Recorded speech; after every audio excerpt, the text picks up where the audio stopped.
So I finally got myself a Steam Deck. If you watch my channel, you've probably seen my thoughts on the Steam Deck. But I'm not here to talk directly about the Steam Deck today. Instead, I'm here to talk about the various accessories that are useful or needed for the Steam Deck. The first and most obvious accessory is a screen protector for the touchscreen on the Steam Deck.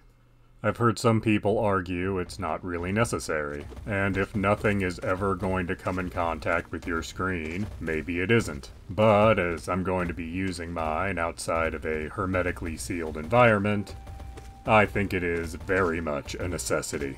I bought a 2-pack for $10. I ended up going through both of them, because I did a bad job putting the first one on. Next up is an SD card, as even the largest model of Steam Deck does not really have enough space on it. It uses micro SD cards, and they're easy to come by. I had a spare 256 gig micro SD lying around. It turns out that was not big enough for me. I upgraded to a 512 gig micro SD card. If I could afford it, I would go bigger than that. My message to you would be, get the biggest one you can afford. But screen protector and storage are, in my opinion, the bare minimum. You might want a different case. I think the case that the Steam Deck comes with is sufficient, so I bought no case. I also saw no need for anything cosmetic. No skins or decorations for the touch pads. But I knew I wanted a dock, because I knew I'd want to use the Steam Deck on my TV or with a computer monitor. I went with an official dock, because the official dock comes with a charger, and I wanted to have an extra charger just in case. And I also assumed there'd be no compatibility problems with an official dock. Thus far, I have been right. However, I do think the $89 that Valve is charging for the official dock is a little much. To go along with the dock, I was originally using a wireless keyboard and mouse combo from Logitech, the kind that has a single USB dongle for both the keyboard and mouse. However, I found myself wanting to use a keyboard and mouse when not docked.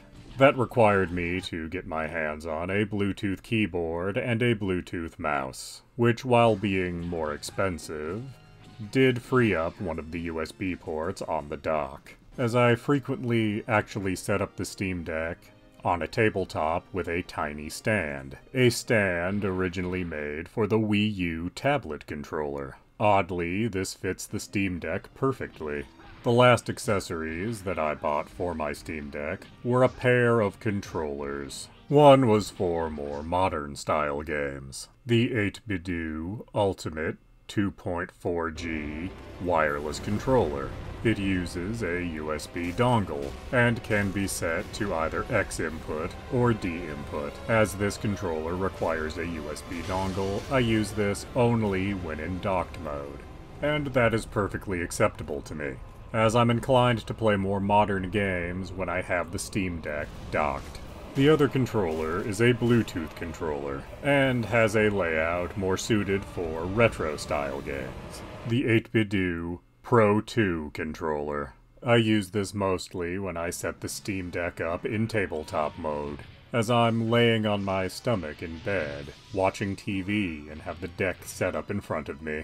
I find it far more comfortable to hold a controller than hold the very wide Steam Deck while in that position. I went with these two particular controllers because of their quality, their compatibility, and both have a pair of assignable buttons on the back, which admittedly have to be assigned through a program available for free from 8BitDo. But this isn't as burdensome as you might think, as each of these controllers can hold 3 profiles on them. Profiles can be switched on the fly with a button press, and each profile can have the buttons assigned differently. The only other thing I found myself needing with my Steam Deck was USB storage. USB flash drives to transfer data back and forth. There was no need for me to spend any money on these, as I already have quite a collection, as I think any person would at this point in time. So altogether, I probably spent just over $200 on Steam Deck accessories, which is quite a bit more than I thought would be necessary. And yes, I could have used controllers I already owned with the Steam Deck, but they were assigned to other things and I didn't want to go to the burden of resyncing them anytime I wanted to use them. I could have bought a cheaper dock, but none of those would have come with an extra charger. Overall, I would say that the various accessories I got for my Steam Deck have all been worth their cost.